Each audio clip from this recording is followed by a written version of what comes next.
Ons het nou gisteroggend gehoor dat in 2026 dit vir ons van kardinale belang is dat ons sal groei elke dag, tree vir tree, dat boodskappe nie net gestuur word sodat mense bemoedig kan word nie, dat boodskappe op Sondag nie net gepreek gaan word dat mense kan sê dit was 'n mooi preek nie, maar dit moet lei tot dade.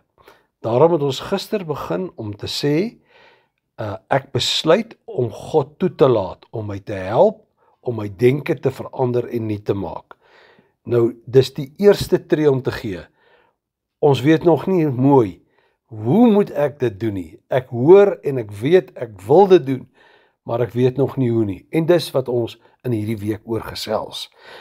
Tot ons by die plek kom, waar daar riglyne vir jou gegee word, wat om te doen, sodat jou denke vernuwe kan word. Vir nou eers was dit net, ek besluit om God toe te laat, om my te help, om my denke te verander.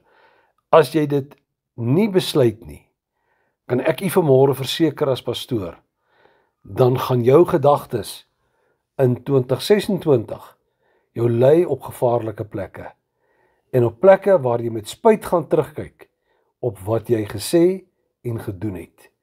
Luister as God praat. Dis nie Tersius van 'n berg wat 'n boodskap bring vanmôre nie. Dis die woord van God wat sê, laat toe in Romeine 12, dat God jou verander en nuut maak deur jou denke nuut te maak en te verander. So jy besluit nie of jy Tersius van 'n berg se boodskap wil hoor of aanvaar nie. Jy besluit of jy God se woord aanvaar of daarteen besluit. Dit is jou verantwoordelikheid. Vanoggend bring ek net hierdie stukkie lering vir u, dat alles wat jy in die lewe doen en sê, begin by 'n gedagte, en gedagtes word woorde en word optrede. Daarom lees ons in Lukas 6 vers 45, die goeie mens bring uit die goeie skat van sy hart, van sy gedagtes, sy denke, tevoorskyn wat goed is. En die slegte mens bring uit die slegte skat van sy hart, tevoorskyn wat sleg is, uit sy gedagtes wat sleg is, want uit die oorvloed van die hart, uit die oorvloed van die denke van die mens, spreek die mond. Laat toe dat ek net eers 'n paar gedagtes met u deel oor die oorvloed wat uit die slegte hart tevore kom, uit slegte gedagtes. U weet, vestings word in mense denke opgebou deur spekulasie, jy dink oor dinge, verbeelding en fantasie. Ek onthou baie goed by geleentheid van 'n persoon wat graag sy buurman se grasnyer wou leen. En terwyl hy loop, dink hy nou vir homself, eintlik is my buurman maar 'n suiwige man. Ek twyfel of hy sy grasnyer vir my gaan gee. Dan loop hy nog 'n bietjie verder en sê vir homself, maar ek moet hom tog maar vra, maar ek is oortuig daarvan, ek mors my tyd, hy sal nie sy grasnyer vir my gee nie. En toe klop hy aan die deur van die buurman, en toe die buurman die deur oopmaak, toe sê hy vir die buurman, hou jou ou grasnyer. Hy het nie eers vir hom gevra, kan ek die grasnyer leen nie, want hy het persepsies in sy eie denke opgebou en 'n fantasie daarvan gemaak. En weet u, dit is sulke persepsies wat dikwels in mense se lewens gevorm word oor ander. Jy dink dis wat die ander persoon dink. Jy dink dis wat die ander persoon sê of wat hy glo. Dis jou persepsie en nou handel jy volgens jou persepsie. En dikwels wanneer 'n mens self met die persoon praat, kom jy agter dat hierdie was net 'n persepsie wat deur Satan in my hart ingelê is. Jy weet, gedagtes het 'n verskriklike uitwerking in 'n mens se lewe. Daar's gedagtes van vrees, twyfel en ongeloof. Daar is soms vuil, onsedelike en perverse gedagtes. Baie gedagtes word gevind op die televisie, in flieks en op die internet. En 'n gedagte wat nie vernuwe is nie, is verblind. Want 2 Korintiërs 4 vers 4 sê, hulle glo nie, want Satan, wat die god van hierdie wêreld is, het hulle verstand verblind. Hulle gedagtes verblind. En hulle is verhard as gevolg van die werke van die vyand. Daarom sê 2 Korintiërs 3 vers 14, maar hulle sinne, hulle hart, hulle gedagtes is verhard. Paulus skryf baie duidelik in Efesiërs, dan sê hy, ons het almal so vroeër gelewe. Ons het toegegee aan ons sondige drange, die gedagtes wat in ons hart, wat in ons denke opgewek word. En enige verkeerde begeerte wat in ons gedagtes of verbeelding opgekom het, het ons gedoen. Dan sê hy in Kolossense 1:21, julle was vroeër vervreemd en vyandig gesind deur die bose werke, maar nou het hy julle versoen.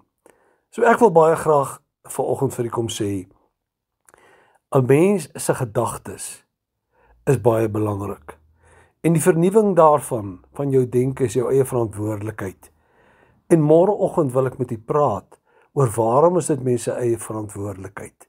En dan wil ek graag vir u 'n paar riglyne gee om te sê, hoe kan ek optree, watter stappe kan ek neem om die Here toe te laat om my gedagtes oor die kerk, oor my vrou, oor my kinders, oor my finansies, oor ons land, oor ons stad, oor die wêreld en oor alles te kan vernuwe en te begin dink soos wat Christus gedink het, sodat ons kan praat en optree soos wat Christus dit van ons verwag. Ek plaas vir u 'n lied by vanoggend, as jy nog tyd het, luister daarna, dit is spiksplinternuut, maar dit sluit baie mooi aan by hierdie gedagtes.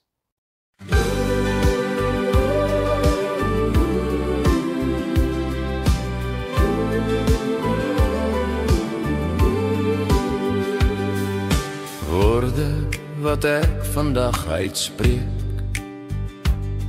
kan mense opbou of afbreek. Woorde is die uitspraak van jou gedagte, die oorsprong van sonde deur al die geslagte. Woorde moet jy baie versigtig uitkies. Verkeerde gedagtes mag lei tot groot verlies.